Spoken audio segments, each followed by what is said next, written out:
In this lecture, we're going to explore the square canvas. Traditionally, there wasn't much artwork in a perfect square. Artists would sometimes get close, but they didn't use the exact dimensions of a perfect square. When it comes to art history, the rectangle is king. The rectangle is a very practical format, and most walls have this shape. When you have a rectangular wall, a rectangular canvas is well suited. It follows the shape of the wall. Visually, the wall looks like a border to the image, and it looks fantastic. There are many reasons why the rectangular canvas is the king of art history. However, the square canvas also has some very interesting properties. There really is an appetite for square artwork. One thing that has affected the popularity of this format has been the music industry. With the rise of records and CDs, people got used to seeing artwork in a square format. And album art was commissioned and distributed on a large scale.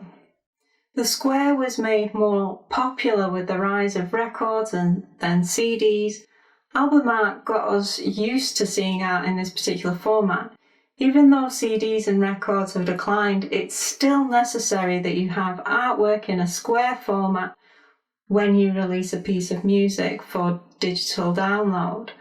There has also been a number of websites that have been designed with preference for square images, and this has really strengthened the importance of this format.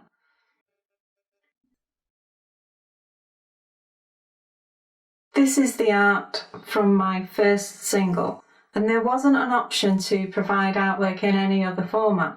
This meant that any artwork I produced would be defined by that square. This isn't a bad thing. The square is a special and unique canvas.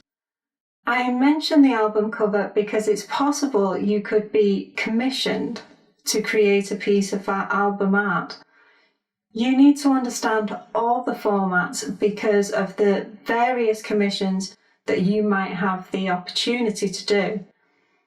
Understand the rectangle and you could be creating books and posters. Understand the square format and you could be creating album art for your own music or someone else's.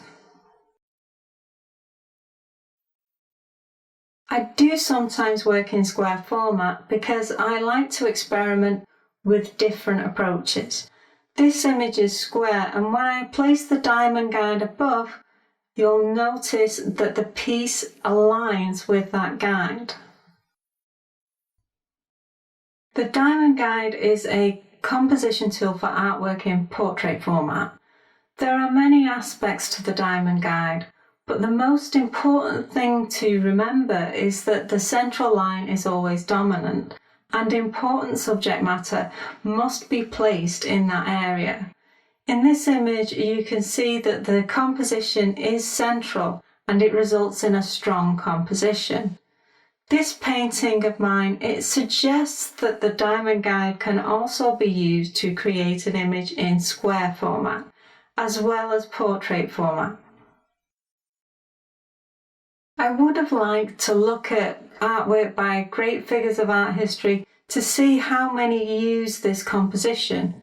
Artists who have used the square format to create work that is central on the canvas. But as I've already mentioned, the rectangle is king.